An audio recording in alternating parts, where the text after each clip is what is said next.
وہ بھی وہاں بات سنے گا کہ مجھے ڈھونڈتے ڈھونڈتے کہاں تک آ گئے ہیں، چلو اب ان کی بات سننی چاہیے۔ ایک ایک آدمی کے پاس جانا، نرمی، شفقت، محبت کے ساتھ اس سے بات کرنا، جھجکنا نہیں، ڈرنا نہیں کہ یہ تو ایم پی ہے، یہ فلاں افسر ہے، یہ فلاں افسر ہے۔ ہوتا رہے، ہم جس کی طرف بلا رہے ہیں وہ ان سب سے بڑا ہے، ہم اس بڑے اللہ کی طرف بلا رہے ہیں۔ لوگ 2 نمبر دوائیاں بیچتے ہوئے نہیں شرماتے، ہم رب العالمین کی طرف بلاتے ہوئے کیسے شرمائیں گے؟ ہم اللہ کی طرف بلا رہے ہیں، وہ بڑی قدرت والے ہیں، بڑی طاقت والے ہیں، اس کائنات کا تن تنہا بادشاہ ہے، اسی کا سکہ اس کائنات میں چلتا ہے، اسی کا حکم اس کائنات میں چلتا ہے، اس کی طرف بلا رہے ہیں، اللہ کی طرف بلا رہے ہیں۔ الا کل شیء ما خلا اللہ باطل، غور سے سن لو، اللہ کے علاوہ سب کچھ دھوکہ ہے۔ اللہ کی ذات حقیقی ذات ہے، اس کی صفات حقیقی صفات ہیں۔ اس کائنات میں جو کچھ ہوتا ہے اس کے چاہنے سے ہوتا ہے، چاہنے سے ہوتا ہے۔ حضور کے زمانے میں ایران والے روم والوں پر غالب آتے آتے آتے آتے ان کے پاس ایک شہر رہ گیا، سب چھین لیا۔ مسلمانوں کا، صحابہ کا دل کر رہا تھا کہ روم والے جیت دیں، وہ بھی اہل کتاب، یہ بھی اہل کتاب۔ مکے والے ان کو تانا دیتے تھے، وہ بھی جیت رہے ہیں، ادھر ہم بھی جیتیں گے۔ تو آیتیں نازل ہو گئی، یہ آج تو جیتے، الف لام میم غلبت الروم، رومی ہار گئے۔ اردن میں ان علاقوں میں فی ادن الارض وهم من بعد غلبهم سيغلبون، دوبارہ غالب آنے والے ہیں، آنے والے ہیں۔ ایران والے ہار جائیں گے، یہ رومی جیت جائیں گے۔ کیوں؟ للہ الامر من قبل ومن بعد، حکم تو اللہ کا چلتا ہے۔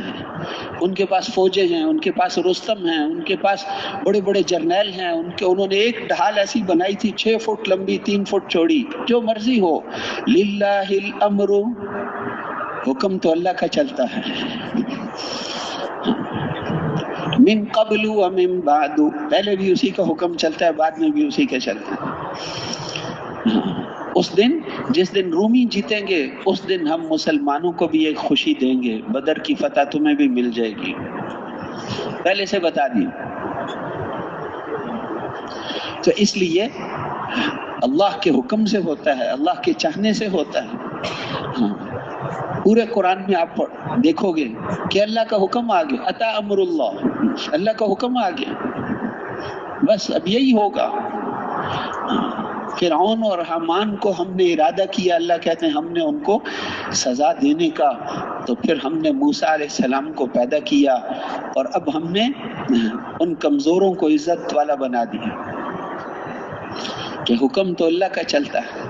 تو خیر، اس طرح 6 نمبروں کی دعوت دیتے ہوئے، اچھا بستی کے ہر آدمی کو ملنا ہے، 100% کو ملنا ہے، ملیں گے انشاءاللہ۔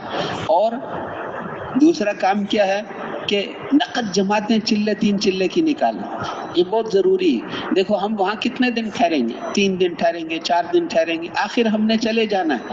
جب وہاں کے مقامی لوگ اللہ کے راستے میں نکلیں گے، وہ واپس آ کر وہاں ساری زندگی کام کریں گے۔ کسی بھی جگہ کام شروع ہو یا کام ترقی کرے، اس کا صرف ایک ہی راستہ ہے کہ وہاں سے 3 چلے کی نقد جماعت نکالو۔ ہمارے بزرگ فرماتے ہیں کہ سروزے کی جماعت نکال کر مطمئن نہ ہوا کرو، 3 چلے کی۔ ہم لوگوں کا رخ بدلنا چاہتے ہیں۔ آج ساری دنیا مال کے پیچھے بھاگ رہی، آخرت کا زبردست نقصان کر رہے ہیں۔ مال، دنیا، چیزیں، سامان، گاڑیاں، آخرت کا نقصان کر رہے ہیں۔ ان کا رخ بدلنے کی ضرورت ہے۔ اللہ کو سامنے رکھ کر چلیں، برادری کو سامنے رکھ کر نہ چلیں، بیوی کو سامنے رکھ کر نہ چلیں، اپنے افسروں کو سامنے رکھ کر نہ چلیں، اللہ کو سامنے رکھ کر چلیں، آخرت کو سامنے رکھ کر چلیں، اعمال کو سامنے رکھ کر چلیں۔ تو رخ بدلنا ہے، اس کے لیے زور لگانا پڑتا ہے، ایک سروزے سے کام نہیں بنتا۔ لمبے وقت کے لیے 3 چلے کے لیے نکالیں گے، انشاءاللہ اس کا رخ بدل جائے گا۔ اپنے رشتہ داروں کو، بھائیوں کو لگائے گا، رشتہ داروں کو لگائے گا، اپنے بچوں کو لگائے گا، بچوں کو صحیح جگہ پڑھائے گا اور سارا کچھ دیکھے گا، بیوی کو وقت لگوائے گا، اس کا رخ بدل گیا ہے، رخ بدلنے کی ضرورت ہے۔ تو رخ تو سے روزے سے نہیں، چلے تین چلے سے، اس لیے جہاں بھی جائیں چلے تین چلے کی نقد جماعت نکالنی ہے، زور لگا۔ دیکھو نا اس گرمی کے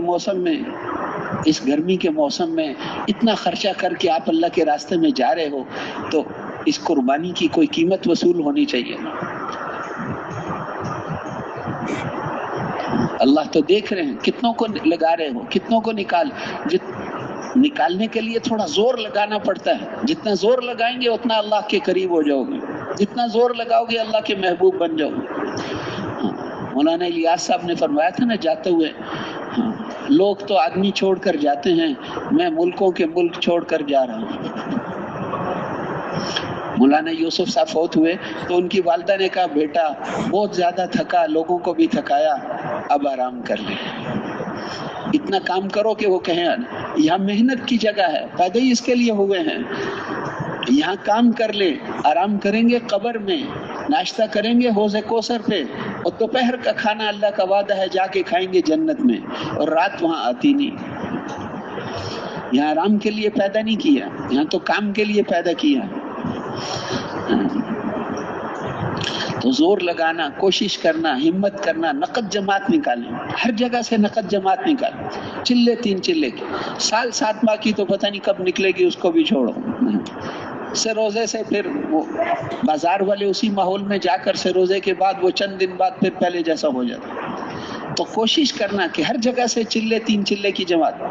فکر کی بات ہے، لاہور کا ایک علاقہ، وہاں کے لوگ کہتے تھے وہ بہت بنجر جگہ ہے، وہاں سے کوئی نہیں نکلتا۔ حاجی صاحب نے ایک دفعہ ترغیب دی ساتھیوں کو، کون نکالے گا؟ کراچی کی ایک جماعت تھی، انہوں نے کہا ہم نکالیں گے۔ وہ گئے وہاں پر، کھلایا پلایا، محنت کی، کوشش کی، اللہ سے مانگا، 50 آدمی چلے تین چلے کے وہیں سے لے کر آ گئے۔ فکر کی بات ہے، فکر کی بات۔ تو اس لیے فکر کرنا، کوشش کرنا، ہماری فکر اور بے چینی پر فیصلہ۔ ہدایت تو اللہ دیتے ہیں، ہم تو اپنے بیٹے کو بھی نہیں دے سکتے، ہدایت تو اللہ دیتے ہیں، لیکن ہماری کوڑن اور بے چینی پر فیصلہ فرماتے ہیں۔ اس لیے کوشش کرنا۔ اور میرے محترم بھائیوں اور دوستوں، دوسرا کام کیا ہے؟ نقد جماعت نکل گئی، پھر 5 اعمال ہمارے سامنے شروع ہو جائیں، بس ہر گاؤں میں، ہر بستی میں، ہر محلے میں 5 اعمال شروع ہو جائیں، اور پھر ہر بستی کے اندر، ہر بستی میں کیا کیا کام کرنے ہیں؟ ایک تو 100% بالغ افراد سے ملاقات کرنی ہے، دوسرے نقد جماعت چلے تین چلے کی نکالنی ہے، اور تیسرے وہاں پر جو ہے 5 اعمال شروع کرانے ہیں۔ کیا کہتے ہیں؟ کہتے ہیں ہماری مسجد میں 5 اعمال ہو رہے ہیں۔ کیا مطلب ہوتا ہے کہ 20 ساتھی 3 چلے والے ہیں اور گشت میں 5 ساتھی جڑتے ہیں؟ نہیں، حضرات فرماتے ہیں مسجد کے 5 اعمال نہیں، ہر ساتھی کے 5 اعمال ہیں۔ جیسے ہم یہ نہیں کہتے کہ ہماری مسجد میں 5 نمازیں ہوتی ہیں، نہیں، 5 نمازیں تو ہر مسلمان پر فرض ہیں، اسی طرح 5 اعمال بھی ہر ساتھی پر ہیں۔ ہر ساتھی 5 اعمال کرنے والا بن جائے۔ جی قرآن پاک میں اللہ تعالیٰ نے فرمایا انفروا خفافا وثقالا، ہلکے ہو یا بوجھل ہر حال میں نکلو۔ حضرت ابو ایوب انصاری رضی اللہ عنہ حضور صلی اللہ علیہ وسلم کے جو میزبان تھے، وہ ہر سفر میں آپ کے ساتھ تھے، بدر، احد، خندق، صلح حدیبیہ، فتح مکہ، سب سفروں میں، تبوک، سب میں آپ کے ساتھ۔ پھر حضرت ابوبکر کا زمانہ آیا، ہر سفر میں ساتھ۔ حضرت عمر کا زمانہ آیا، 10.5 سال، ہر سفر میں ساتھ۔ حضرت عثمان کا زمانہ آیا، 13 سال، ہر سفر میں ساتھ۔ حضرت علی رضی اللہ عنہ 5 سال، ہر سفر میں۔ حضرت معاویہ رضی اللہ عنہ 20 سال، ہر سفر میں۔ بہت بوڑھے ہو گئے تھے، لوگ ان کو کہتے تھے آپ بس کریں نا، تو وہ کہتے تھے یہ آیت مجھے نہیں بیٹھنے دیتی، انفروا خفافا وثقالا، میں بوجھل تو ہو گیا، لیکن اللہ کہتے ہیں ہلکے ہو یا بوجھل نکلو۔ پھر مولانا یوسف صاحب رحمۃ اللہ علیہ فرماتے تھے کہ یہ قید ہر عمل کے اللہ نے ہر عمل کے بارے میں یہ فرمایا ہے، مقامی گشت ہلکے ہو یا بوجھل، بیرونی گشت ہلکے ہو یا بوجھل، مہینے کا سہ روزہ ہلکے ہو یا بوجھل، شب جمعہ منگل مشورہ ہلکے ہو یا بوجھل، روزانہ گھر کی تعلیم مسجد کی تعلیم ہلکے ہو یا بوجھل، روزانہ گھر کا مشورہ مسجد کا مشورہ ہلکے ہو یا بوجھل، روزانہ کا وقت فارغ کرنا ہلکے ہو یا بوجھل، روزانہ راتوں کو اٹھ کر تہجد تسبیحات تلاوت اور تنہائیوں کی دعائیں ہلکے ہو یا بوجھل، اور روزانہ کی انفرادی دعوت ہلکے ہو یا بوجھل۔ ان اعمال کو جب ہم ہر حال میں کریں گے تو ان اعمال کا نور اللہ ہمیں نصیب فرمائیں گے، پھر ان اعمال میں کامیابی اپنی آنکھوں سے ایسے نظر آئے گی جیسے آج چیزوں میں نظر آتی۔ مقامی گشت ہلکے ہو یا بوجھل، بیرونی گشت ہلکے ہو یا بوجھل، مہینے کا سہ روزہ ہلکے ہو یا بوجھل، شب جمعہ منگل مشورہ ہلکے ہو یا بوجھل، تو سارے اعمال ہر حال میں کرنے کے لیے ان کو تیار کرنا کریں گے انشاءاللہ۔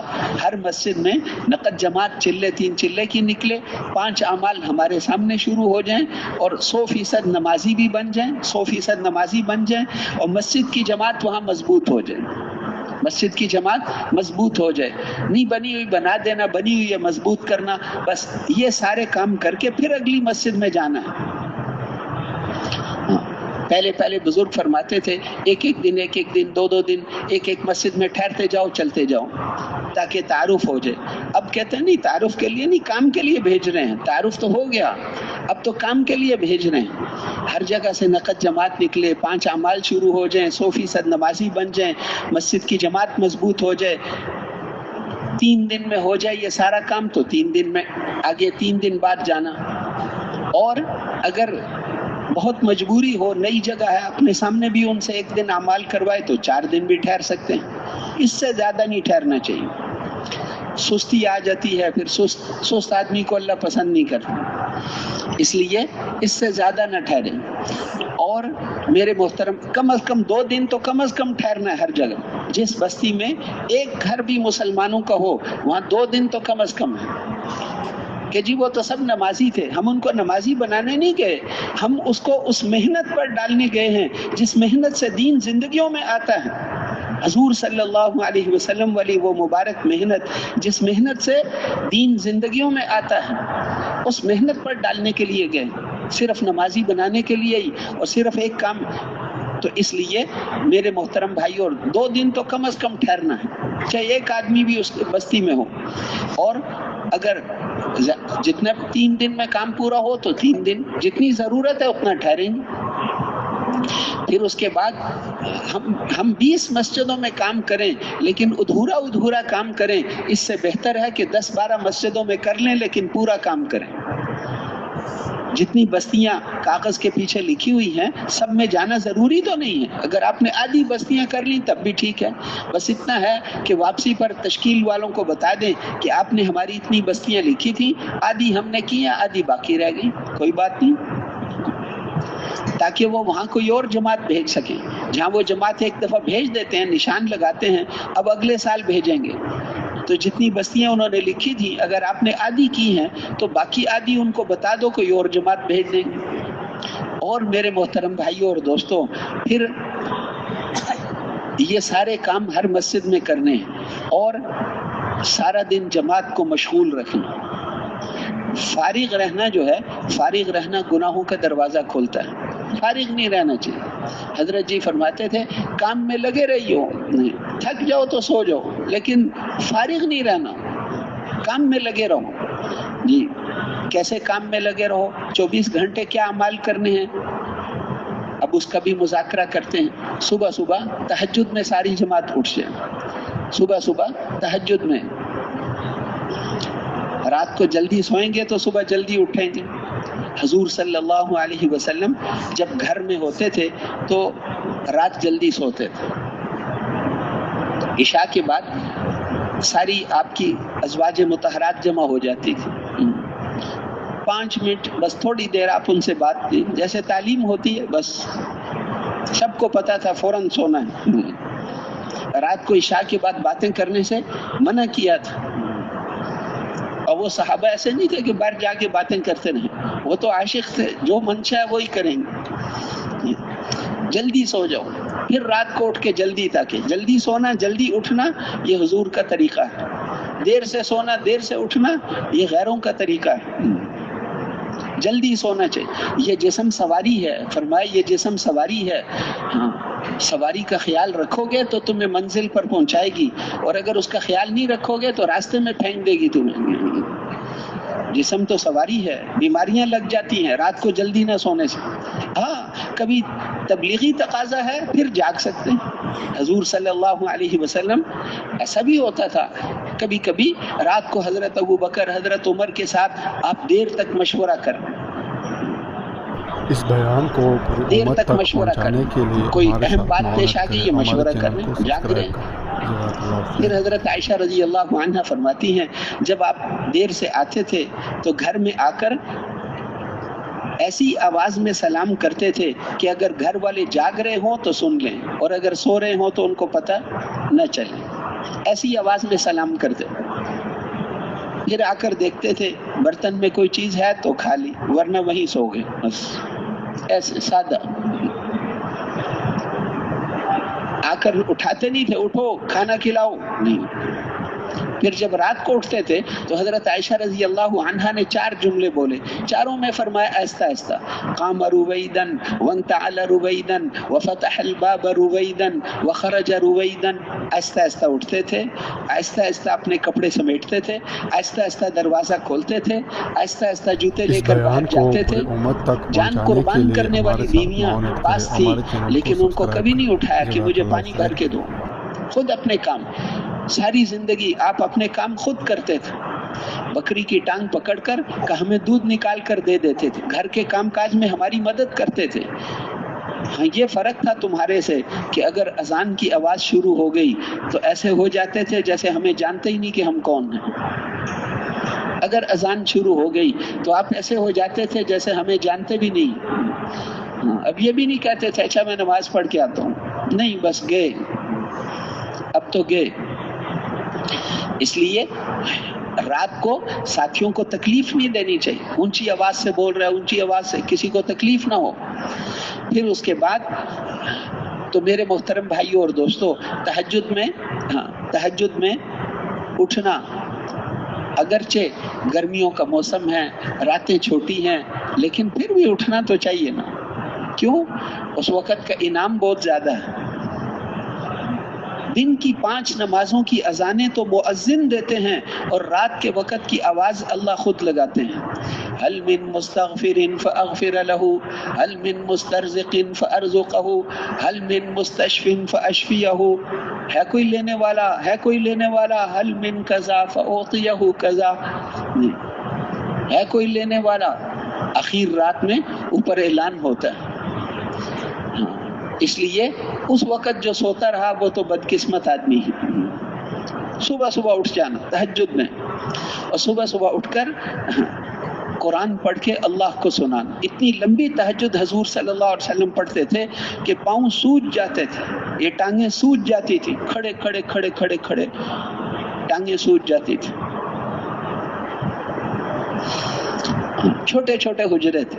حضرت عائشہ فرماتی ہے میں سامنے بعض دفعہ لیٹی ہوتی تھی، آپ جب تہجد پڑھتے نماز، جب سجدے میں جانے لگتے مجھے ہاتھ لگاتے، میں ٹانگیں پیچھے کر لیتی، 2 سجدے کر کے پھر آپ کھڑے ہو گئے، پھر کھڑے ہو گئے میں پھر ٹانگیں لمبی کر لیتی، دوسری رکعت پتہ نہیں 2 گھنٹے کی ہوگی کتنی ہوگی پتہ نہیں، پھر جب رکوع سجدے میں جانے لگے پھر ہاتھ لگائے، پھر ٹانگیں پیچھے کر۔ گھر میں اور جگہ ہی نہیں نماز پڑھنے کی، کھڑے ہوں تو ہاتھ چھت کو لگتا تھا۔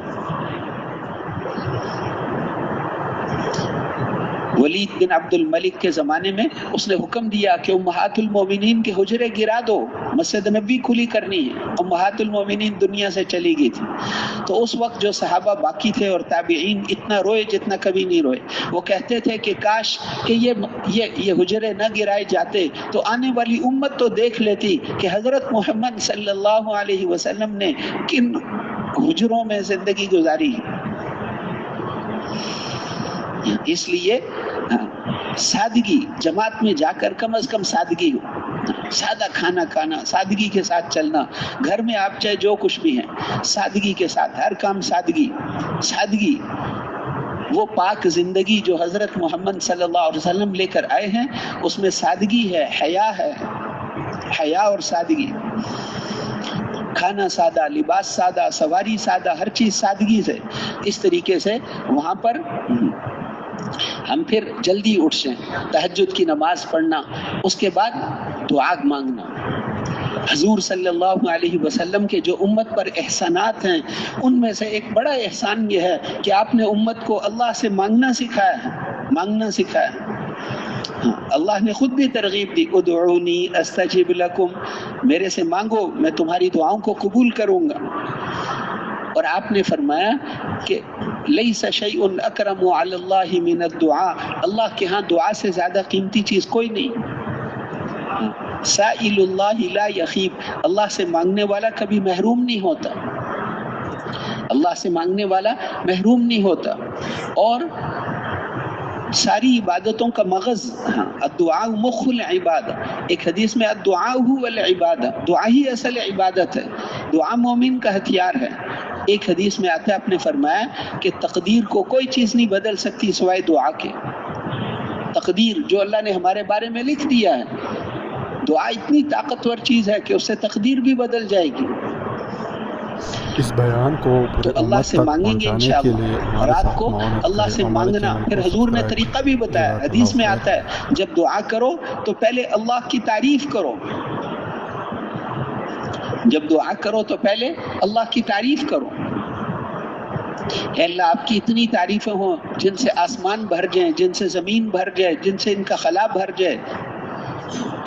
ہاں اے اللہ آپ کی اتنی، حضور بہت تعریفیں کرتے تھے. تو پہلے اللہ کی تعریف کرو، پھر درود شریف پڑھو، پھر اپنے سے شروع کرو، پھر ساری انسانیت کے لیے. جب ہم ساری انسانیت کے لیے رو رو کر مانگیں گے تو ہماری دعائیں حضرت محمد صلی اللہ علیہ وسلم کی دعا کے مشابہ ہو گئی.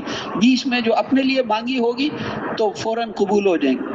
امت کے لیے جب حضور کی دعا کے مشابہ ہو گئی تو فوراً قبول ہوگی. صبح صبح اٹھ کے 4 کام ہیں، تہجد بھی پڑھنا، دعا بھی مانگنا. اور ایک دعا کیا تھی حضور کی؟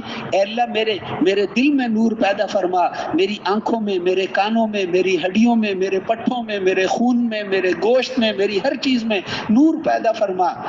ہم بھی دعا مانگیں، اے اللہ ہمارے دل میں نور کا سمندر پیدا فرما.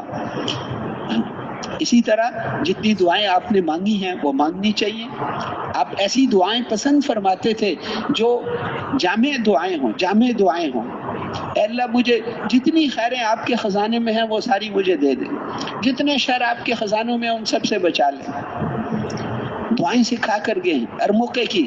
جیسے رات سوتے وقت، کل بتائی تھی نا ایک دعا، رات سوتے وقت آپ نے فرمایا یوں پڑھو، اللہم انی اسلمت نفسی الیک ووجہت وجہی الیک وفوضت امری الیک والجأت ظہری الیک رغبتا ورہبتا لا ملجأ ولا منجأ منک الا الیک آمنت بکتابک الذی انزلت وبنبیک الذی ارسلت. پھر ایک دعا آپ نے سکھائی مصیبت زدہ کی دعا. مصیبتوں تکلیفوں میں کیا کرنا چاہیے؟ اس میں 3 دفعہ لا الہ الا اللہ آتا ہے. ہمیں کہ یوں پڑھو، لا الہ الا اللہ العظیم الحلیم، لا الہ الا اللہ رب العرش العظیم، لا الہ الا اللہ رب السماوات ورب الارض ورب العرش الکریم. بس یہ دعا پڑھ کر گئے تھے. وہ جو بادشاہ نے جو قتل کے لیے بلایا تھا انعام دے کر واپس کیا. رات کو سفر میں اعوذ بکلمات اللہ التامات من شر ما خلق 3 دفعہ پڑھ لو، کوئی چیز تمہیں نقصان نہیں دے سکتی. پڑھیں گے انشاءاللہ، دعاؤں کا اہتمام بس. اور پھر اس کے بعد بسم اللہ پڑھ کے، ہر چیز بسم اللہ کر کے کرنی چاہیے. بسم اللہ. سال میں 1 رات، حضور نے فرمایا سال میں 1 رات ایسی آتی ہے کہ آسمان سے وبائیں اور مصیبتیں نازل ہوتی ہیں. اس لیے رات کو روزانہ اپنے برتن بسم اللہ پڑھ کر ڈھک دیا کرو. اور بسم اللہ پڑھ کر جو برتن ڈھکیں گے اس کو ساری دنیا کے شیطان بھی نہیں کھول سکتے. برتن ڈھک کر سونا چاہیے. تو اس طرح ہر کام بسم اللہ سے. پھر اس کے بعد تو فجر سے پہلے 4 کام کرنے ہیں. تہجد کی نماز پڑھ لی، دعا کر لی، اور پھر ذکر قرآن پاک کی تلاوت صبح صبح دیکھ کر. مولانا الیاس صاحب فرماتے تھے بہت مجاہدے کیے، لیکن صبح صبح قرآن پاک کو دیکھ کر پڑھنے سے جتنا نور دل میں پیدا ہوتا ہے اتنا کسی اور چیز سے نہیں. صبح صبح قرآن پاک دیکھ کر پڑھنا، ایک پارہ. صحابہ میں سے جو حافظ نہیں تھے وہ روزانہ ایک منزل پڑھ لیتے تھے، یوں آتا ہے. اور پھر اس کے بعد قرآن پاک بھی پڑھ لیا، ذکر بھی کر لیں. صبح صبح ذکر، فجر سے پہلے 4 کام: تہجد، دعا، ذکر اور تلاوت. صبح صبح ذکر کرنے سے نفس اور شیطان کے خلاف قوت پیدا ہوتی ہے آدمی میں. ذکر سے شیطان آدمی سے ڈرتا رہتا ہے، ذکر نہ کرے تو وہ اس پر دلیر ہو جاتا ہے. بس یہ 4 کام فجر سے پہلے. فجر کی نماز جماعت کے ساتھ، تکبیر اولا. تکبیر اولا 5 اعمال آپ کو بتایا تھا، کل عرض کیا تھا اجتماعی عمل ہیں. روزانہ 5 نمازیں تکبیر اولا کے ساتھ. چلا تکبیر اولا کا بھی چلا ہو، 3 چلے تکبیر اولا کے بھی. ایک تکبیر اولا دنیا و ما فیہا سے زیادہ قیمتی. اور روزانہ کا عمومی گشت، عمومی بیان، روزانہ کا تعلیم کا حلقہ، اور روزانہ کا مشورہ، پوری جماعت کا مشورہ، مقامیوں کا بھی مشورہ تو ہم اکٹھے مل کر کریں. یہ اجتماعی اعمال ہیں. اور اکٹھے کھانا، اکٹھے سونا، اکٹھے سفر کرنا، اکٹھے جانا ہے یہاں سے وہاں تک. ایسا نہیں کہ مجھے کوئی کام ہے میں کام کر کے آؤں گا، نہیں، ہم بہت بڑے کام کے لیے جا رہے ہیں. اکٹھے جانا، اکٹھے جانا، اکٹھے آنا، اور سنجیدگی سے چلنا. سنجیدہ، مذاق نہیں. ہمارے ساتھ نوجوان لڑکے ہوتے ہیں، مذاق نہیں کرنا. مذاق کا نتیجہ لڑائی ہوتی ہے. مذاق کا نتیجہ ہمیشہ لڑائی ہوتی. سنجیدگی سے چلنا، سنجیدگی سے، پھر جماعت ٹھیک چلتی. بے تکلفی نہیں کرنی، بے تکلفی نہیں کرنی. بس حضرت عمر فرماتے تھے جو مذاق کرتا ہو وہ کسی ذمہ داری کا اہل نہیں ہوتا. بس پھر اس کے بعد اچھا انفرادی اعمال کیا ہیں؟ انفرادی اعمال میں سب سے بڑا عمل امیر کی اطاعت ہے. امیر سے پوچھے بغیر باہر نہیں جانا. امیر سے پوچھے بغیر باہر نہیں جانا. باہر لسی ملتی ہے، گرمیاں ہیں، نہیں جائیں گے، پوچھے بغیر نہیں جائیں گے. مسجد میں ہی رہنے کی کوشش کرنا. مکے مدینے کے وہ بازار جس میں 100% چیزیں حضور کے زمانے میں حلال تھیں، اس کو فرمایا تھا یہ شیطان کی جگہ ہے، تو یہ ہمارے بازار تو حرام سے بھرے ہوئے ہیں. جب وہ بھی شیطان کی جگہ تھی تو اس کا کتنا خطرہ ہوگا. حضرت جی فرماتے تھے ایک چکر بازار کا لگاؤ گے ایمان نیچے چلا جائے گا. کیا ضرورت ہے؟ ہم نہیں جاتے، بازار نہیں جانا، بھول کر بھی نہیں جانا. گشت میں جانا پڑے تو جائیں گے، گشت میں تو جہاں بھی جانا ہے ضرورت ہے. اپنے کام سے نہیں جائیں گے. بازار میں، بازار دشمن کا علاقہ ہے، اس میں نہیں جانا. تو اس لیے میرے محترم بھائیوں اور دوستوں، امیر کی اطاعت، سنتوں کا اہتمام، ہر کام سنت سے. مولانا الیاس صاحب اتنے بیمار تھے کہ ان کو اٹھا کر لاتے تھے پہلی صف میں جماعت سے. زندگی میں کوئی نماز بغیر جماعت کے نہیں پڑھی پوری زندگی. تو بستر یہی پہلی صف میں ہوتا تھا. ان کو جب اٹھا کر لاتے تھے بیمار، تو وہ مسجد کی حد جہاں داخل ہوتی ہے تو وہ بایاں پاؤں پیچھے کر، دایاں پاؤں آگے کر لیتے. لوگ کہتے تھے کچھ ہو گیا ہے کیونکہ بیماری بہت تھی. تو وہ کہ نہیں، مسجد کی حد شروع ہو رہی ہے نیچے، تو میں کوشش کر رہا ہوں میرا دایاں پاؤں پہلے اندر چلا جائے. اٹھا کر لا رہے ہیں پھر بھی یہ فکر ہے کہ دایاں پاؤں مسجد میں پہلے جانا. سنت، وضو سنت کے مطابق، سنت کے مطابق.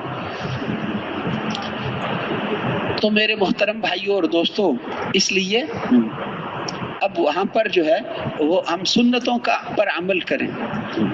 دائیں طرف سے شروع کرنا ہر کام کو.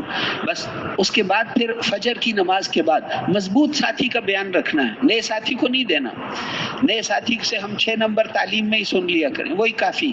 آہستہ آہستہ جب بات صحیح کرے گا تو پھر اس سے بھی کرائیں گے. سب سے، ہر ساتھی سے ہر کام کرواؤ. بزرگ فرماتے ہیں، لیکن وہ کہتے ہیں اس کا یہ مطلب نہیں ہے کہ نئے آدمی کو بیان میں کھڑا کر دوں، یہ مطلب نہیں ہے.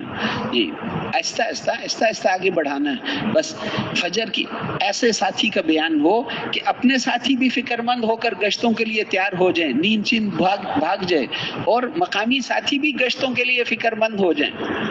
فجر کی نماز کے بعد بیان کے بعد سب سے بہترین وقت ہے گشتوں کا، سب سے بہترین وقت. کیوں؟ محلے والے اگر کھیتوں میں چلے گئے، اگر اپنی ڈیوٹی پر چلے گئے، پھر آپ کو سارا دن نہیں ملیں گے. صبح ملاقاتیں کرنا یہ بہت برکت والا وقت ہے. اللہ کے نبی نے بتایا برکت والا وقت. جو صبح سو جاتا ہے اس کا سارا دن ضائع ہو جاتا ہے، سونا ہی نہیں صبح. برکت والا وقت ہے.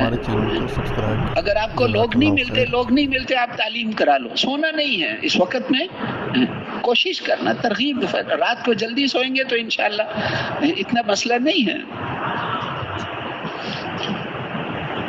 تو اس لیے فجر کی نماز کے بعد اگر یہ بات درخواست یہ ہے کہ یاد رکھیں ہم کہ فجر کی نماز کے بیان کے بعد، بیان جب ہو گیا، اب اگر مقامی ساتھی اس وقت مشورہ کرتے ہیں تو ہم بھی مشورہ کریں گے. ہم اور وہ ایک ہی ہیں، اکٹھے ہیں. اور اگر وہ اس وقت مشورہ نہیں کرتے تو ہم بھی اپنا مشورہ نہ کریں. ہم بھی اپنا مشورہ 9 بجے تعلیم ہوگی اس وقت کریں گے. اس وقت کیا کرنا ہے؟ یہ وقت سب سے بہترین وقت گشتوں کا ہے. ہاں بس ناشتے کا بھی انتظار نہیں کرنا. ناشتہ تو کتنا وقت ضائع ہو جائے گا. حضور صلی اللہ علیہ وسلم نے ساری زندگی ناشتہ نہیں کیا.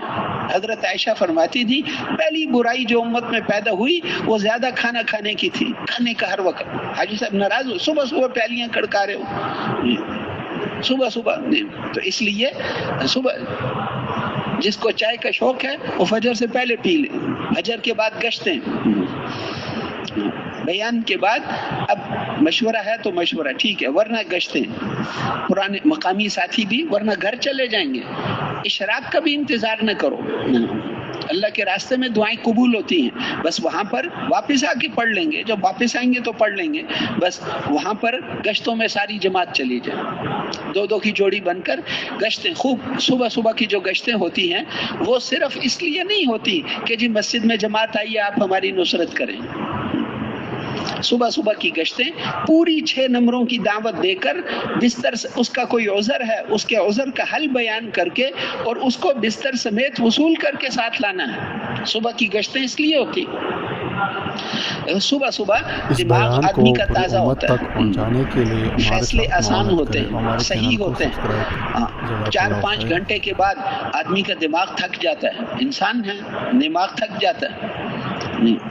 صبح دماغ تازہ ہوتا ہے، سو کر اٹھیں. اس لیے اور صبح اس وقت جا کر دعوت دیں گے، ان کو تیار کریں گے، فضائل سنائیں گے، شوق دیں. وہ کہتا ہے میرے حالات ٹھیک نہیں. اس کو بتانا کہ بھائی حالات کسے کہتے ہیں یہ تو مرنے کے بعد پتہ چلے گا. یہ کوئی حالات ہیں؟ ساری دنیا کے انسانوں کے سخت حالات، خراب حالات کو جمع کرو، آخرت میں ایک آدمی خراب حالات والے کے برابر یہ نہیں ہو سکتا. اس لیے اس کو آخرت ایسے بتانا کہ وہ کہے گا میں نقد تیار ہوں، میرا نام لکھ لو. اتنا اہم معاملہ ہے. وہ ایک عرب تھا، اس عرب کو دعوت دی، اس نے کہا میرے 20 عذر ہیں، بچوں کا عذر ہے، بیوی کو، بہت سارے عذر ہیں. تو اس کو ایک آیت پڑھ کر سنائی. قرآن پاک میں اللہ نے ایک آیت میں 8 چیزوں کو ذکر کیا ہے. جن 8 چیزوں میں انسان دنیا میں رہتا ہے ان 8 چیزوں کو ذکر کر کے فرمایا کہ یہ چیزیں اگر تمہیں اللہ اور اس کے رسول سے زیادہ پیاری ہیں اور یہ چیزیں اللہ کے دین کی محنت سے زیادہ پیاری ہیں تو پھر عذاب کا انتظار کرو.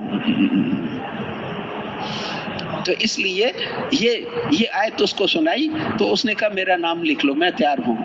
میرے سارے عذر تو اللہ نے ختم کر دیے، اللہ نے فرما دیا، بس میں تیار ہوں.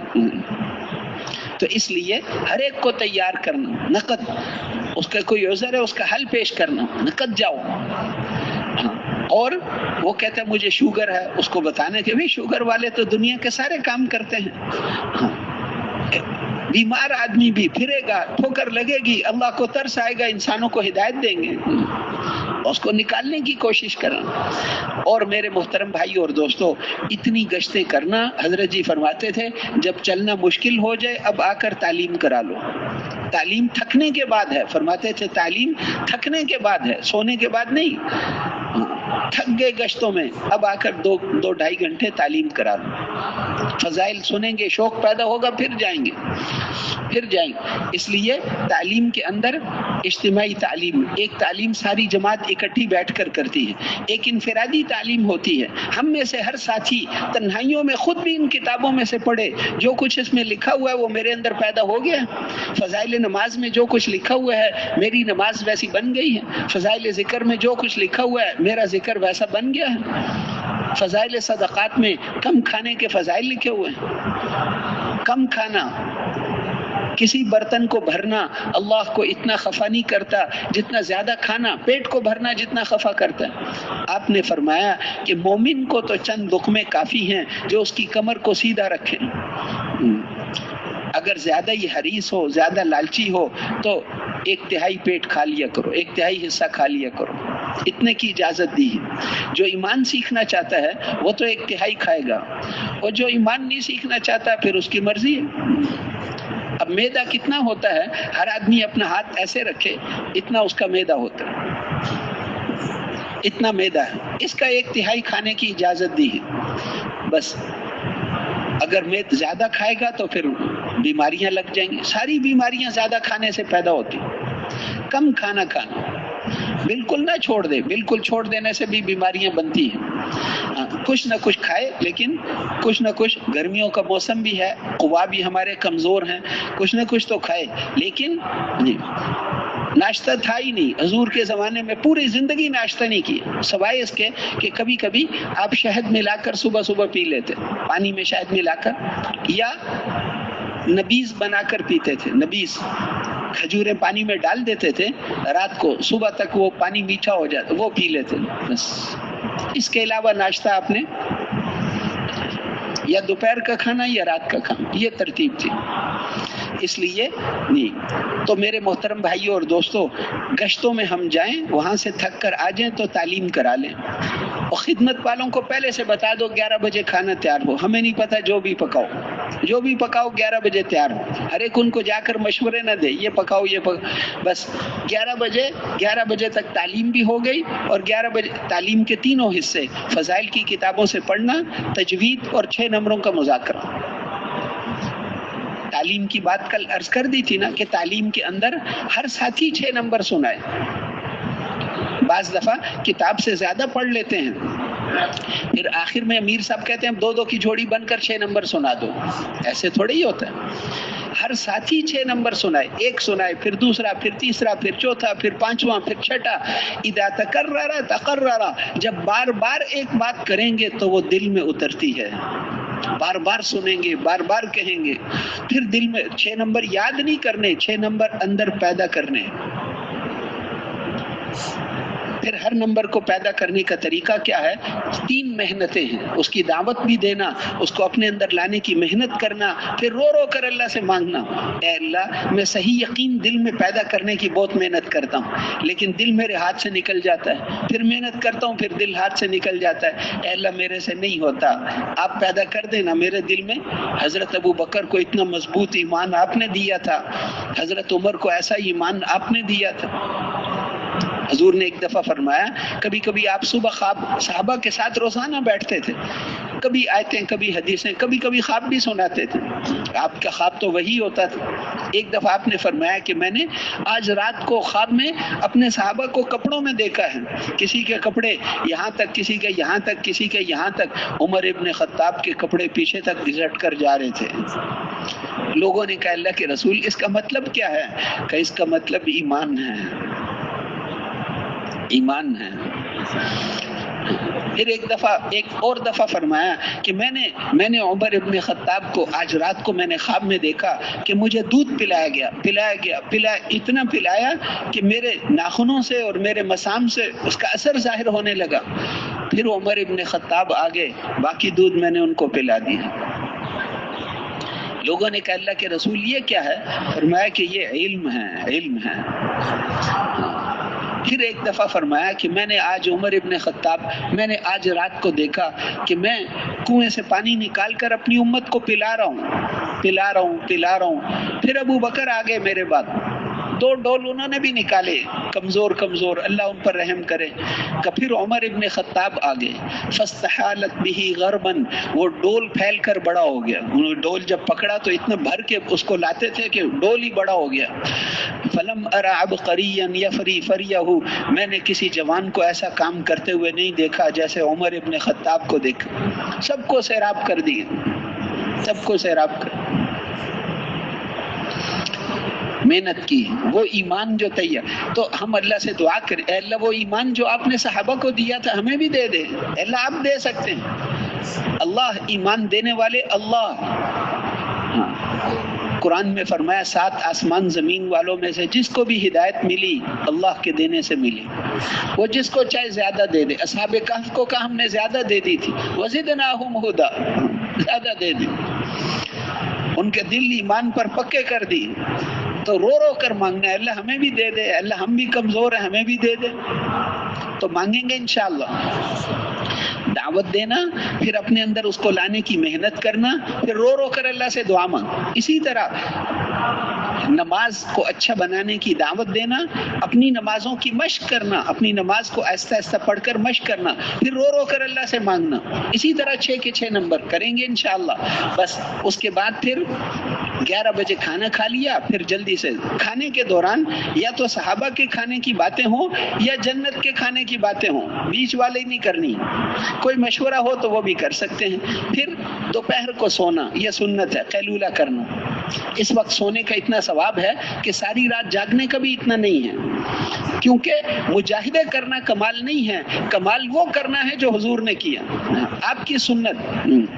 تو آپ دوپہر کو آرام کرتے تھے, ہم بھی کریں گے اس نیت سے کہ تہجد میں اٹھنا آسان ہو. اچھا, اگر جماعت آرام کرے تو 1-2 ساتھی کم از کم جاگتے رہیں. کیوں؟ کیونکہ باہر کے لوگ تو نہیں سوتے نا, باہر عام رواج نہیں ہے سونے کا. یونیورسٹی کے نوجوان, کالج مدرسے کے نوجوان وہ ملنے آئیں گے, آؤ جماعت آئی ہے, چھٹی کے بعد وہ ملنے کے لیے آئیں گے. اب ساری جماعت سو رہی ہے تو بیچارے خالی رہ جائیں گے. اس لیے 1-2 ساتھی ہمارے جاگتے رہیں, وہ آنے والوں کو سنبھالنے کے لیے, ان کو اجر زیادہ ملے گا. بس اگلی درخواست یہ ہے کہ ظہر کی اذان سے کم از کم 15 منٹ پہلے ہم اٹھ جائیں. مسجد ہے, اللہ کا گھر ہے, اللہ کے گھر کے آداب ہے نا, بڑی ذات ہے. اللہ کے گھر میں بدبو والی چیز لے کر نہیں جانی, بدبودار چیز نہیں لے کر جانی, اور بغیر موٹا کپڑا بچھائے بغیر کبھی نہیں سونا. خدا نہ خواستہ غسل کی حاجت ہو گئی, پھر انہوں نے قالین بچھایا ہوا ہے, کیسے دھوئیں گے بیچارے, بہت مشکل ہے. اس لیے جو ہے موٹا کپڑا بچھائے بغیر مسجد میں نہیں لیٹنا چاہیے. مسجد کے آداب ہیں, سامان بکھیر کر نہیں رکھنا, اور مسجد کے آداب کا مسجد کی چیزوں میں دخل نہیں دینا. پنکھا چلایا کھلا چھوڑ کر چلے گئے, یہ وقف کا مال ہے. علماء فرماتے ہیں وقف کا مال استعمال کرنا ایسے ہے جیسے آگ کے انگاروں سے کھیلنا. یہ ایک آدمی کا مال نہیں ہے, مسجد کا متولی آپ کو معاف نہیں کر سکتا, اس کے پیسے تھوڑے ہی ہیں, یہ تو وقف کا مال ہے, اس کی معافی بھی نہیں ملتی. اس لیے احتیاط کرنا. مسجد کی بجلی, مسجد ایک پنکھے کے نیچے 3-4 آدمی سو سکتے ہیں, 8-10 فٹ تک ہوا جاتی ہے اچھی طرح. ہر آدمی الگ پنکھا لگائے. بجلی کتنی مہنگی ہے, مسجد والوں کو تکلیف ہوگی, آئندہ جماعتوں کو پسند نہیں کریں گے.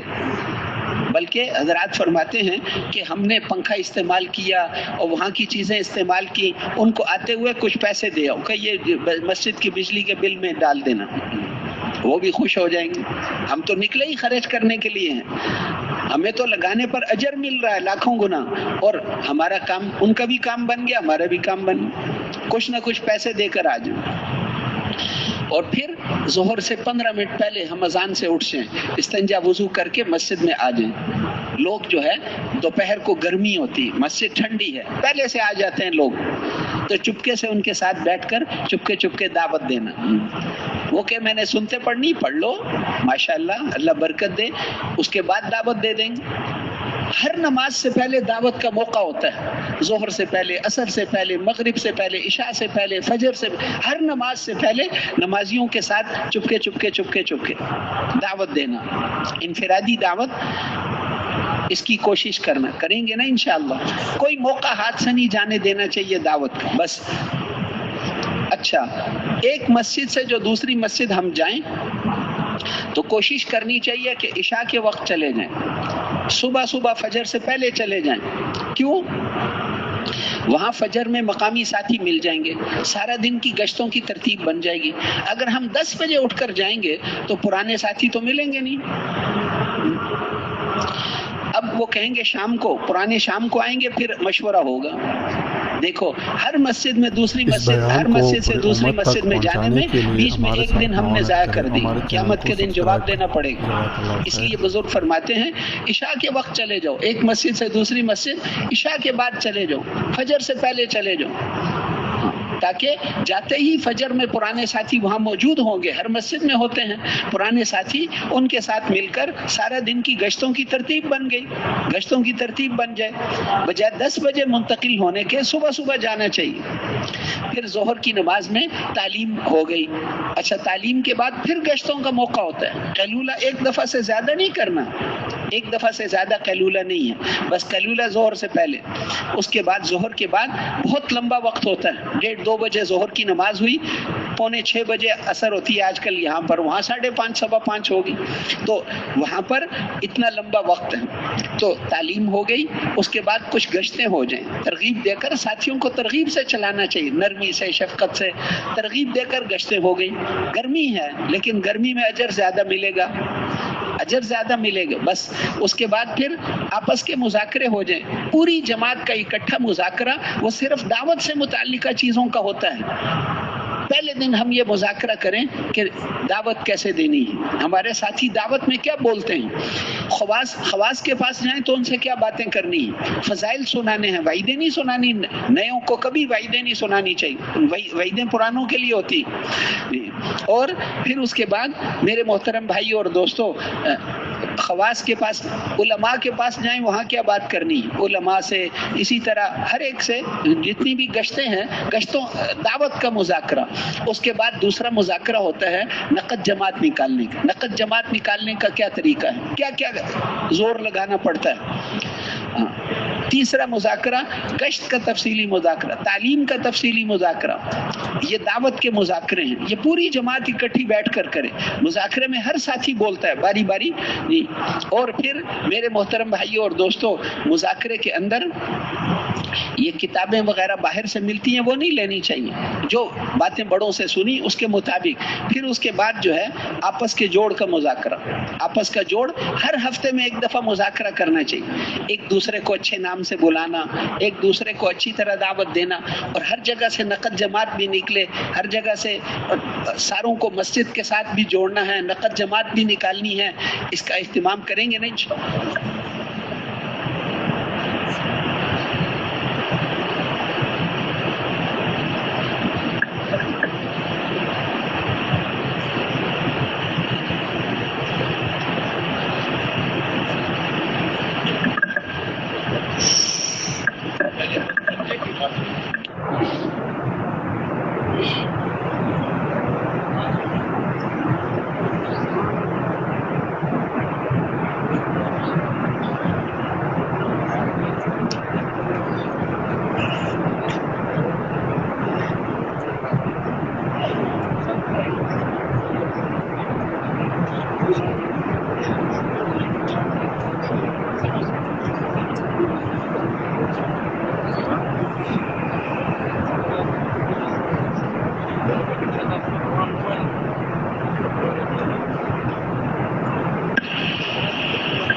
السلام علیکم ورحمۃ اللہ وبرکاتہ۔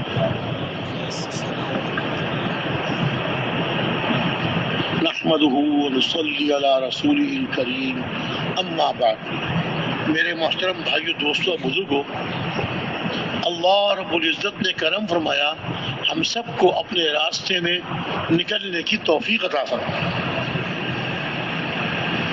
یہ اللہ کا بڑا فضل اور کرم احسان ہے، ورنہ آج کے اس گئے گزرے دور میں کس کے پاس وقت ہے؟ ہر آدمی مشغول، ہر آدمی مشغول۔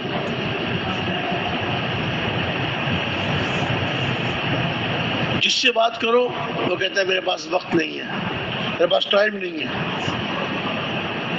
اللہ نے کرم فرما دیا، ہم سب کو اپنے راستے میں نکلنے کی توفیق عطا فرمائی، اس پہ ہم اللہ کا خوب شکر ادا کریں۔ بندہ جب اللہ کی نعمت پہ اللہ کا شکر ادا کرتا ہے، اللہ تعالیٰ نعمت کو بڑھاتے ہیں۔ بندہ جب اللہ کی نعمت پہ اللہ کا شکر ادا کرتا ہے، اللہ تعالیٰ نعمت کو بڑھاتے ہیں۔ ارشاد فرمایا اعوذ باللہ من الشیطان الرجیم لئن شکرتم لازیدنکم،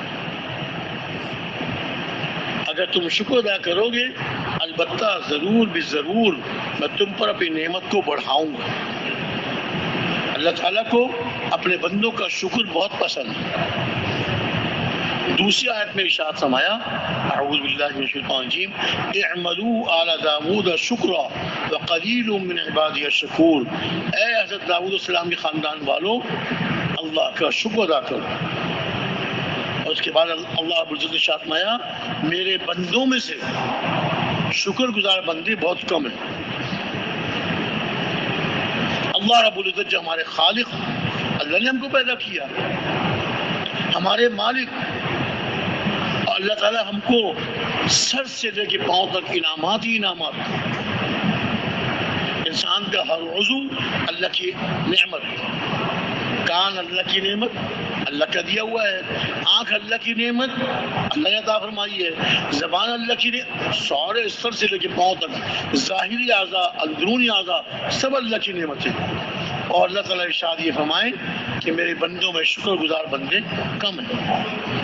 اللہ تعالیٰ کو اپنے بندوں کا شکر پسند ہے، خوب شکر ادا کر۔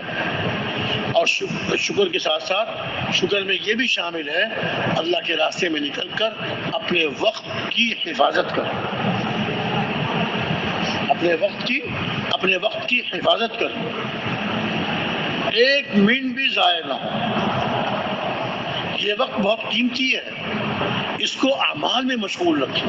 جب آدمی اپنے آپ کو اعمال میں مشغول رکھتا ہے تو وقت ضائع ہونے سے محفوظ ہو جاتا ہے، ضائع ہونے سے بچ جاتا ہے۔ سب سے ضروری اور سب سے اہم عمل تو دعوت کا ہے۔ دعوت خوب دیں، اللہ کی بڑائی، اللہ کی عظمت، اللہ کی صفات کو، اللہ کی بڑائی، اللہ کی عظمت، اللہ کی صفات کو خوب بیان کریں۔ اللہ کی عظمت، اللہ کی بڑائی، اللہ کی صفات کو خوب بیان کریں۔ اللہ کرتے ہیں، اللہ سے ہوتا ہے، اللہ کے ہر غیر سے، اللہ کے ارادے کے بغیر کچھ نہیں ہوتا۔ اللہ کے ارادے کے بغیر کچھ نہیں ہوتا۔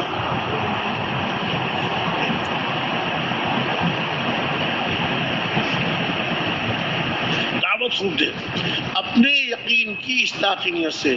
میرے اپنے دل میں میرا اپنا یقین بگڑا ہوا ہے، میرا اپنا یقین ملک پر، مال پر، چیزوں پر۔ جب دوسروں کو دعوت دیں گے اللہ اخلاص کے ساتھ، اللہ رب العزت ہمارے دلوں سے اپنے ہر غیر کے یقین نکالیں گے، اپنی ذات عالی کے یقین دل میں اتاریں گے۔ اور اس کے ساتھ ساتھ تعلیم و تعلم، اجتماعی تعلیم کا پورا اہتمام فرمائیں۔ جو اجتماعی تعلیم کا مشورے سے وقت طے ہوا، اجتماعی تعلیم کا جو مشورے سے وقت طے ہوا، اس وقت سے پہلے تیار ہو کے ہم پہنچ جائیں، اس وقت سے پہلے تیار ہو کے ہم پہنچ جائیں۔ جیسے اللہ تعالیٰ کو اپنے بندوں کے نیک اعمال پسند ہیں، ایسے ہی نیک اعمال کا اہتمام بھی پسند ہے۔ ہم تبلیغ والے عام طور سے نماز کی فضیلت میں 5 باتیں سناتے ہیں نا کہ نماز کا اہتمام کرنے پر اللہ تعالیٰ رزق کی تنگی دور کر دیں گے، قبر کا عذاب ہٹا دیں گے، قیامت کے میدان میں اعمال نامہ دائیں ہاتھ پہ دیں گے، پل صراط پہ سے بجلی کی طرح پار کرا دیں گے، اور جنت میں بغیر حساب کتاب کے۔ یہ ہم عام طور سے ذکر کرتے ہیں نا، ہم نماز کی فضیلت میں بیان کرتے ہیں نا بھائی، کہ نہیں کرتے؟ ارے بتائیے بھائی۔ ہاں، تو اب حدیث میں جو فضائل نماز میں حدیث لکھی ہوئی ہے اس میں یہ ہے کہ جو آدمی 5 وقت کی نماز کا اہتمام کرتا ہے، تو یہ انعامات جو 5 ملتے ہیں، بڑے بڑے انعامات اللہ تعالیٰ کی طرف سے وہ نماز کے اہتمام پہ ملتے ہیں۔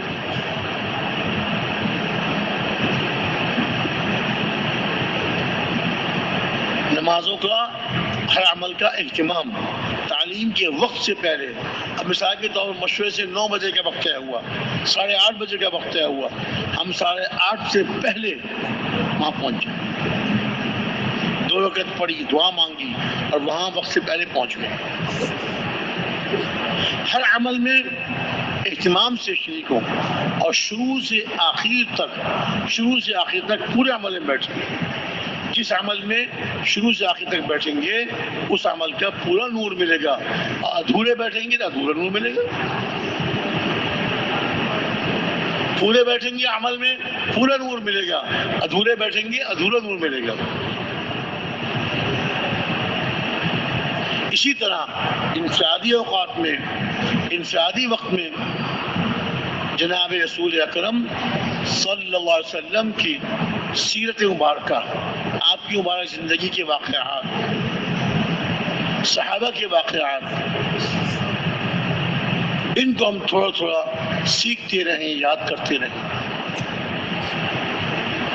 لیکن میرے بھائیوں، یہ واقعات حضور اکرم صلی اللہ علیہ وسلم کی مبارک سیرت کے واقعات، صحابہ کے واقعات، یہ کسی مستند کتاب سے یاد کریں، کسی مستند کتاب سے یاد کریں۔ خالی سننے سے اس میں غلطی بھی ہو جاتی ہے، سننے سے غلطی بھی ہو جاتی ہے، سننے میں غلطی ہو جاتی ہے۔ بعض دفعہ بیان کرنے والے ایک واقعہ بیان کر رہے ہوتے ہیں، ہم بڑی توجہ سے ان کی بات سن رہے ہوتے ہیں، ابھی انہوں نے آدھا واقعہ بیان کیا، ہم کو نیند آ گئی۔ اس بیان کو پوری امت تک پہنچانے کے لیے ہمارے ساتھ معاونت کریں، ہمارے چینل اس کو دوران میں سبسکرائب بیان کرنے والوں نے واقعہ پورا کر دیا، کچھ تھوڑی سی تقریب اور دی، اس کے بعد دوسرا واقعہ بیان کیا، شروع کیا۔ ابھی وہ آدھا ہوا تھا کہ ہماری آنکھ کھل جاتی ہے، اچھا وہ واقعہ بیان کر رہے ہیں، آدھا واقعہ پہلا، آدھا واقعہ یہ دوسرا، دونوں کے ملا کے ہمیں تیسرا واقعہ بیان کیا۔ یہ کوئی بڑی انوکھی بات نہیں ہے، بیان سنتے سنتے ہم کو نیند آ جاتی ہے، ہم کچھ سے کچھ بنا لیتے ہیں۔ اس لیے جو واقعہ بھی یاد کریں جناب رسول اکرم صلی اللہ علیہ وسلم کا یا صحابہ میں سے کسی صحابی کا، وہ کسی مستند کتاب سے۔ اب دیکھیں نا، مثال کے طور پر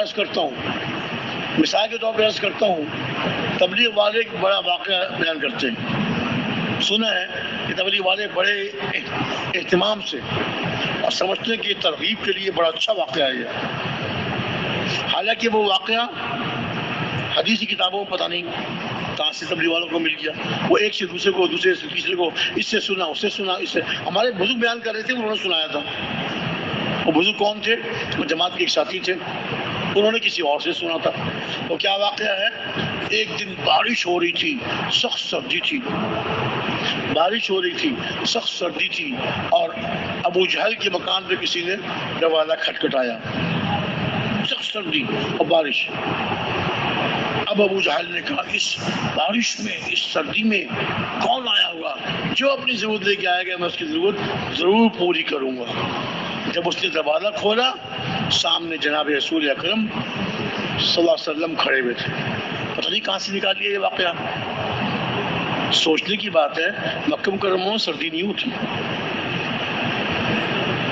پہلی بات یہ ہے، مدینہ منورہ میں بہت سردی ہوتی ہے، مکہ مکرمہ میں سردی نہیں ہوتی۔ اللہ نے مکہ مکرمہ کو 12 مہینے ایک موسم، وہاں لوگ احرام باندھ کے جاتے ہیں نا، احرام باندھ کے جاتے ہیں، 2 چادریں پہنی ہوئی ہوتی ہیں، اگر وہاں سردی ہوگی تو کیا کریں گے پھر؟ نہ سویٹر پہن سکتے ہیں، نہ جرسی پہن سکتے ہیں، نہ وہ جو ہم سردیوں پہنتے ہیں کوٹ اور یہ، تو اللہ نے وہاں سردی رکھی نہیں، اور وہ کہتے ہیں جی بارش ہو رہی تھی، بہت سخت سردی ہو رہی تھی، اور کسی نے ابو جہل کے دفعہ انا للہ و انا الیہ راجعون سنا دیتے ہیں نا واقعہ، اور بڑے شوق سے سناتے ہیں، بڑے اہتمام سے، اتنا عجیب واقعہ ہے، لوگ تو اس کو سن کے بڑے متاثر ہو جائیں گے۔ مستند کتاب سے آتا ہے، سنی سنائی بات پہ اعتماد نہ کریں۔ ایسے ہی جو دین کی موٹی موٹی باتیں ہیں، وضو کے، نماز کے، غسل کے، تیمم کے، فرائض، واجبات، سنتیں، ان کو بھی تھوڑا تھوڑا انفرادی اوقات میں، اجتماعی عمل چھوڑ کے نہیں، انفرادی اوقات میں ان کو بھی تھوڑا تھوڑا یاد کرتے ہیں۔ جو چیزیں نماز میں فرض ہیں ان کا سیکھنا بھی فرض ہے، ان کو یاد کرنا ہی فرض ہے۔ آدمی کو پتہ تو ہو کہ نماز میں کون سی چیز فرض، کون سی چیز نفل، کون سی چیز واجب، کہ واجب چھوٹ جائے، واجب نماز میں چھوٹ جائے غلطی سے تو سجدہ سہو سے وہ واجب ادا ہو جاتا ہے، نماز صحیح ہو جاتی ہے۔ یا فرض چھوٹ گیا نماز ہی نہیں ہوتی۔ تو ہم کو جب پتہ ہی نہیں ہوگا فرض کیا ہے، واجب کیا ہے، تو کبھی جو ہے وہ فرض چھوٹ گیا ہم سمجھیں گے سجدہ سہو کر لو، یہ غلطی ہوئی تھی سجدہ سہو کر لو، حالانکہ نماز ہی نہیں ہوئی۔ اور سنت چھوٹ گئی اس پہ سجدہ سہو کر رہے، حالانکہ سنت پہ سجدہ سہو نہیں ہے۔ سنت چھوٹنے سے نماز میں کمی تو آتی ہے، سجدہ سہو واجب نہیں ہوتا۔ جب ہمیں یاد ہی نہیں، ابھی تو ہم کو یہی پتہ نہیں کہ نماز سے باہر بھی کتنے فرض ہیں اور نماز کے اندر کتنے فرض ہیں۔ اگر میں پوچھوں، میں پوچھ نہیں رہا، اگر پوچھوں تو اکثر کو یاد نہیں ہوں گے۔ دنیا کی باتیں ہمیں خوب یاد ہیں، امریکہ میں کیا ہو رہا ہے، ایران میں کیا ہو رہا ہے، پاکستان میں کیا ہو رہا ہے، توران میں کیا ہو رہا ہے، دنیا کی باتیں خوب یاد ہیں۔ کہ میرے بھائیوں، ہم دین کی موٹی موٹی باتیں بھی تھوڑی تھوڑی یاد کرتے رہیں، اور کسی بھائی کی تجوید میں کچھ کمی ہو، جماعت میں کوئی عالم ہو، حافظ ہو، قاری صاحب ہو، انفرادی وقت میں تھوڑا تھوڑا وہ بھی سیکھتے رہیں۔ ہر مسجد سے نقد جماعت نکالیں، لیکن نقد جماعت لمبے اوقات کی، چلے 3 چلے کی، بیرون ملک میں 1 سال کی، بیرون ملک میں 60 مہینے کی، اندرون ملک 1 سال کی۔ آپ کے ساتھی قربانی کر کے گھروں سے آئے ہیں، اور جماعت کے 8 ساتھی ہیں، 10 ساتھی ہیں، جماعت کے 8 ساتھی ہیں، 10 ساتھی ہیں، اور جماعت نکل رہی ہے سیروزے کی۔ سیروزے کی جماعت تو مسجد والے خود نکال لیتے ہیں، سیروزے کی جماعت تو مسجد والے خود نکالتے ہیں، لیکن چلو اگر وہ بھی نکل جائے تو اچھی بات ہے، لیکن ہماری کوشش تو یہ ہو، ہمارا دن میں کوشش کرنا، گشتیں کرنا، لوگوں کے پاس جانا، ملاقات کرنا، اور راتوں کو اٹھ کے رو رو کے اللہ سے مانگنا۔ لمبے اوقات کی جماعت کوشش کریں گے نا بھائی، انشاءاللہ، کیوں بھائی کوشش کریں گے، سب بھائی کوشش کریں گے نا انشاءاللہ۔ ہر مسجد سے لمبے اوقات کی جماعت، چلے 3 چلے کی، سال کی، 7 مہینے کی، اندرون ملک سال کی، اور اس کے ساتھ ساتھ ہر مسجد میں 5 اعمال کی جماعت بنائیں، مقامی جماعت، ہر مسجد 5 اعمال سے آباد ہو۔ اگر پہلے جماعت بنی ہوئی تھی، کمزوری آ گئی، ترغیب دے کے جماعت کو مضبوط کریں۔ پہلے جماعت نہیں بنی ہوئی تھی، اب بنا لیں، اور چاہے وہ پہلے بنی ہوئی تھی یا اب بنائی ہے، دونوں جماعتوں سے اپنے سامنے 5 اعمال کرائیں۔ خالی ان سے ارادہ کروا لیا، انہوں نے کہا انشاءاللہ ہم کریں گے، عزم کر لیا، یہ کافی نہیں ہے، یہ کافی نہیں ہے، بلکہ اپنے سامنے اعمال کروائیں، اپنے سامنے روزانہ وقت دینے والا ان کو بنائیں۔ ہر روز مسجد میں 2.5 گھنٹے پابندی سے دے رہے ہوں، ہر روز مسجد میں مشورہ، ایک نماز کے بعد مشورہ ہو رہا ہو، اور ایک نماز کے بعد تعلیم۔ یہ 3 عمل تو روزانہ کے ہیں، روزانہ کی تعلیم، روزانہ کا مشورہ، اور روزانہ مسجد میں وقت دینا۔ 4تھا عمل ہفتے کا ہے، ہفتے کے 2 گشت۔ 5واں عمل مسجد کے ہر مہینے کا 6 روزہ ہے، اور سال کا چلہ ہے۔ ہر مہینے کا 6 روزہ جمعہ مقرر کر کے 2 ساتھی یا اس 3 بیان ساتھی کو پرانے پوری امت اور تک 6-7 پہنچانے ساتھی کے نئے، لیے ہمارے ساتھ اس طرح معاونت سے کریں، ہمارے چینل کو 27 دن محنت کر سبسکرائب کے نئے ساتھیوں کو جزاک تیار اللہ کریں۔ خیر۔ یہ 5 اعمال سال کا چلہ، اور اللہ ہمت دے سال کے 4 مہینے 5 اعمال ہر مسجد میں شروع ہو جائیں، اپنے سامنے اعمال کروائیں۔ اہتمام کریں گے نا انشاءاللہ۔ نقد تشکیلیں بھی کرنی ہیں، ہر مسجد میں 5 اعمال کی جماعت بنا کے اپنے سامنے اعمال بھی کروائیں۔ اللہ تعالیٰ ہم سب کو قبول فرمائے، اور اللہ تعالیٰ ہم سب سے اپنی رضا پسند کے مطابق کام لے لے۔ سبحان اللہ وبحمدہ، سبحانک اللہم وبحمدک، نشہد ان لا الہ الا انت، نستغفرک ونتوب الیک۔ سبحان ربک رب العزت عما یصفون، وسلام علی المرسلین، والحمد للہ رب العالمین۔ اللهم لك الحمد كله، ولك الشكر كله، ولك الملك كله، ولك الخلق كله، بيدك الخير كله، وإليك يرجع الأمر كله، نسألك من الخير كله ونعوذ بك من الشر كله۔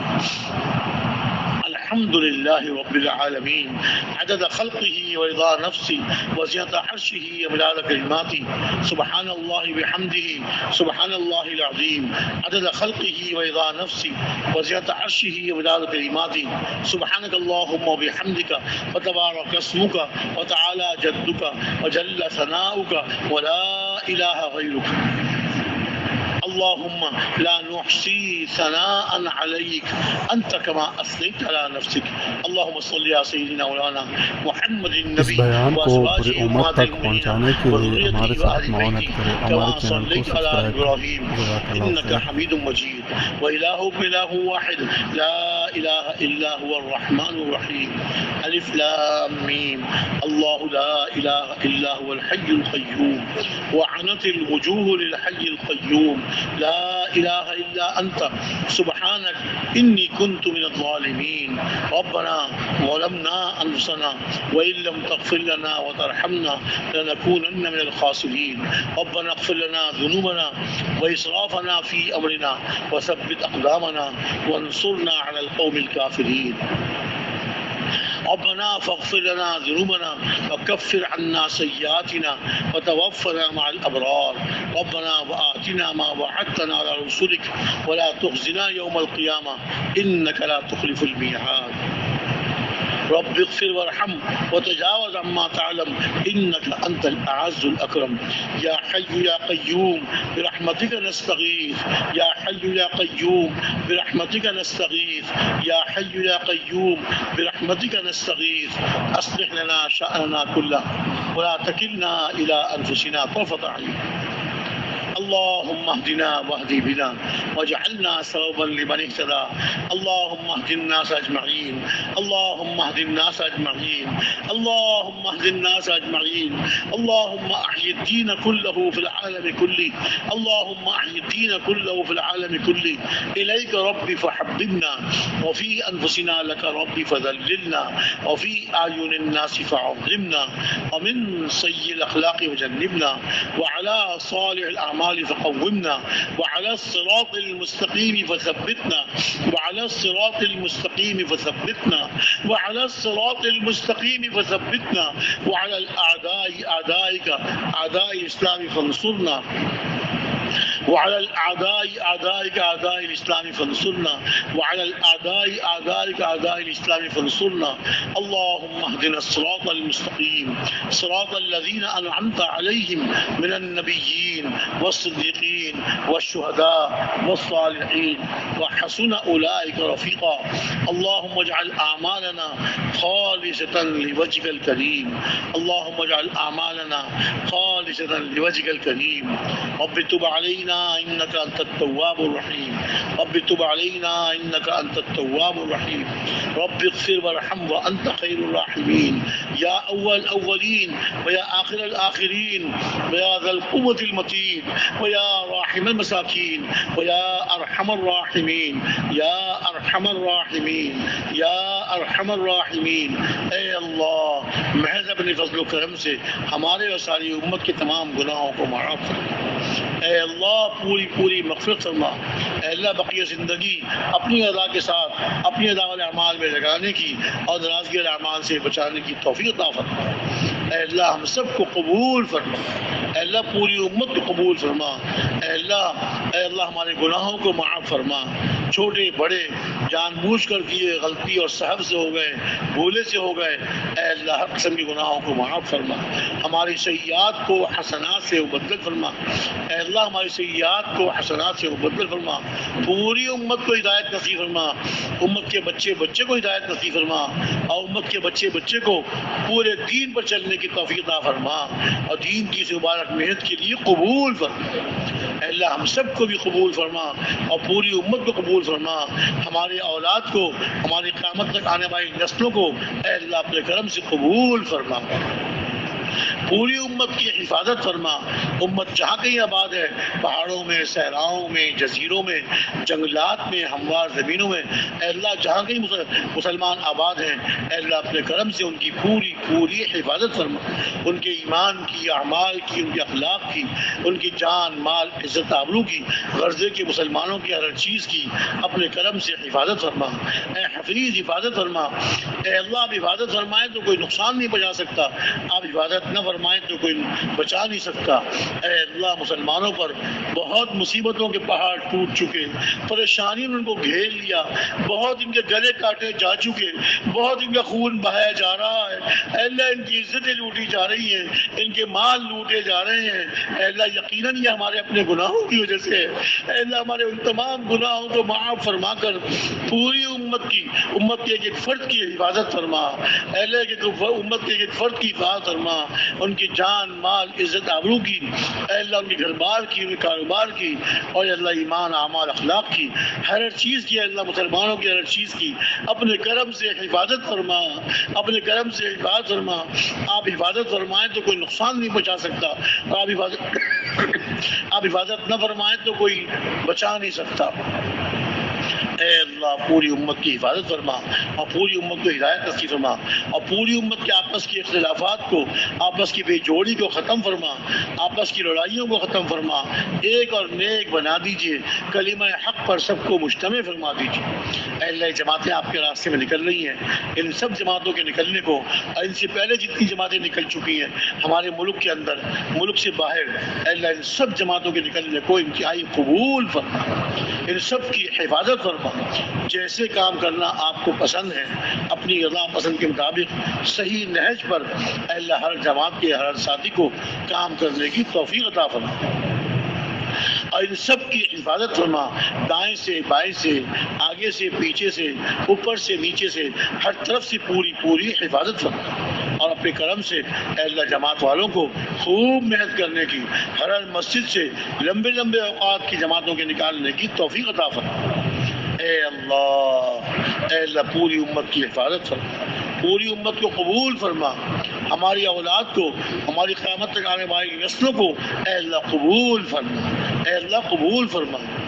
اے اللہ جماعتیں ان کو زیادہ زیادہ جماعتوں کے نکالنے کی توفیق عطا فرما، ہر مسجد میں 5 اعمال کی جماعت بنانے کی توفیق عطا فرما۔ اے اللہ ہمارے اس مرکز کی اور دنیا بھر میں جتنے مراکز ہیں اور جتنے تبلیغی جماعت تبلیغ کے کام کے کیے ہیں، اور مدارس دینیہ، مکاتب قرآنیہ اور مساجد اور علماء، اے اللہ ان سب کی حفاظت فرما، دن دگنی رات چوگنی ترقی نصیب فرما، اے اللہ ان سب کی پوری پوری حفاظت فرما، غیروں کے شرور اور غیروں کے فتنوں سے، اور اپنے جو غیروں کے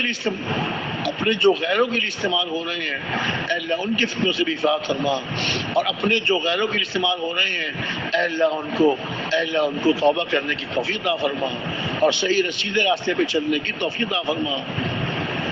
غیروں کے پنجوں سے ان کو چھڑا لیجئے، غیروں کے پنجوں سے ان کو نکال لیجئے۔